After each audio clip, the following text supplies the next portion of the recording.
Hi friends, I'm Tina. Welcome back to Whispering Cottage Home. I am so incredibly glad you've pulled up a chair today. There is something truly miraculous about the month of March, isn't there? It's that in-between time where the frost is still whispering on the window pane in the morning, but the soil is finally waking up. Today, we are going to invite that early spring magic inside, blending the soft, lived-in feel of cottagecore with that sturdy, honest farmhouse charm we all remember from our grandmother's house. Before we dive into the floral arrangements and vintage finds, I'd love to hear from you. Do you have any special cottagecore home decor with fresh blooms and farmhouse charm traditions you're starting this year? Or perhaps a corner of your home you're planning to make over? Let me know in the comments below. I read every single one. And if you enjoy this trip down memory lane, don't forget to subscribe to our little community here.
Let's start where the coffee is always brewing. In March, I like to clear off the heavy winter clutter and let the surfaces breathe. Think about your kitchen island or that old harvest table. Instead of a modern centerpiece, I've pulled out my collection of vintage ironstone pitchers. There's something about the milky white glaze of an antique pitcher filled with bright yellow daffodils, or Lenten lilies, as my Aunt May used to call them. For those of you considering a kitchen remodeling project this spring, remember that you don't need to go all modern. High-quality custom cabinetry with a simple shaker door can be painted in a soft, clary sage or a buttermilk cream to keep that heritage feel. I always say, a home is an investment. Much like how we prioritize home insurance to protect our family legacies, we should also invest in materials that age gracefully. I've added a simple linen runner with a ticking stripe blue and white, very classic, and a small wicker basket filled with brown organic eggs. It's simple, it's functional, and it feels like a spring morning on the farm.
Moving into the sitting area, March is all about texture. The heavy wool throws are going back into the cedar chest, replaced by lightweight cotton quilts. If you have an old wingback chair, try draping a handmade lace doily over the back. It catches the afternoon light so beautifully. Speaking of light, have you noticed how the sun sits differently this time of year? If you're looking at energy-efficient windows for a spring home upgrade, look for styles with traditional divided lights. They frame the budding trees outside like a living painting. On my coffee table, which is actually an old trunk I rescued from an estate sale, I've placed a wooden dough bowl. Inside, I've nestled some moss, a few speckled faux robin eggs, and a bunch of fragrant hyacinths. The scent is just heavenly. It fills the room without being overwhelming.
Are you finding inspiration for your own nest yet?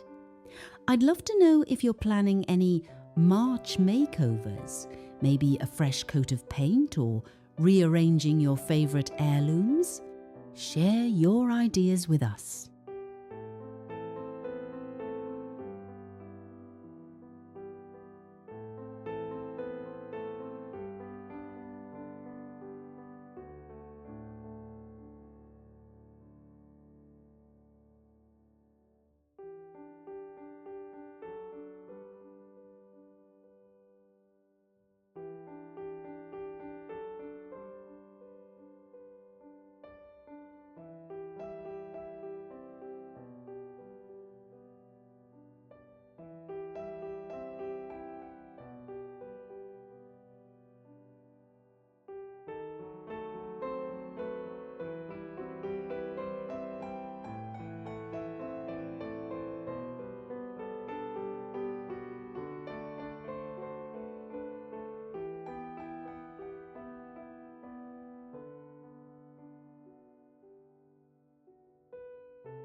Your mudroom or entryway is the first thing guests see.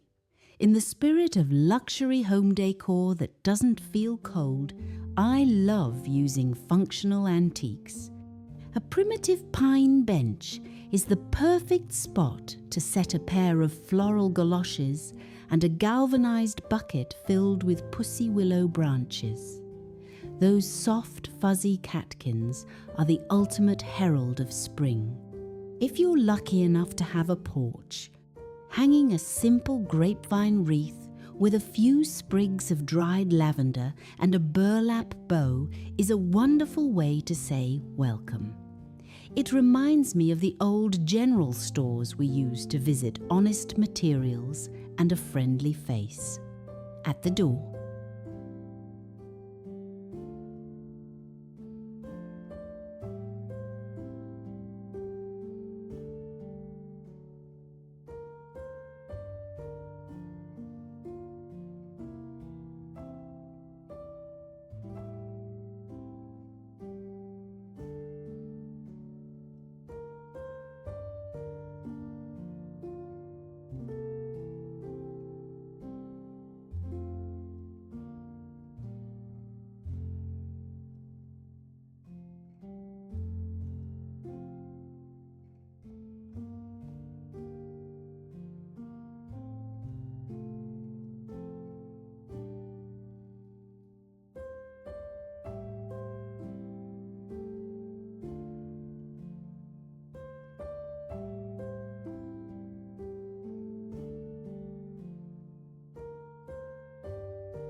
Let's talk about where we rest.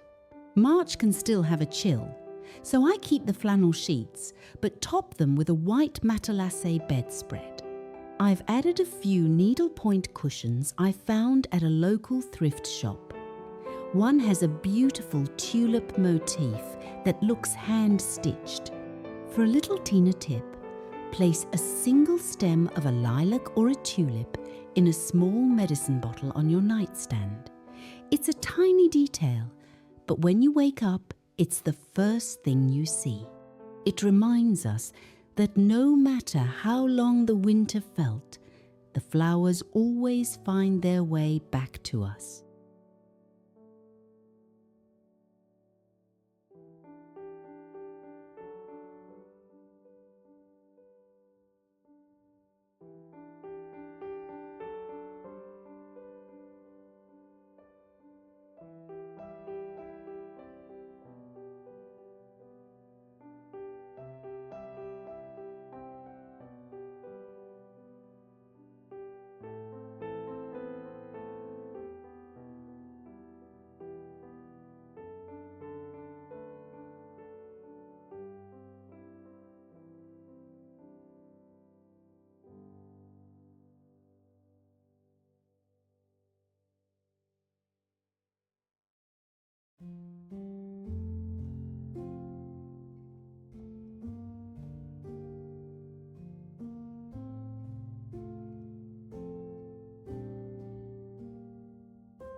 Creating a home that feels like a sanctuary doesn't require a fortune. It just requires a bit of heart and a love for things with a story. Whether it's a sprig of green from your backyard or a vintage quilt passed down through generations, these are the pieces that make a house a home. Thank you for spending your afternoon with me at Whispering Cottage Home. Don't forget to like this video if it brought a little sunshine to your day, and hit that subscribe button to stay a part of our family. I can't wait to hear about your March decor plans in the comments. Until next time, keep your heart light and your home beautiful. God bless.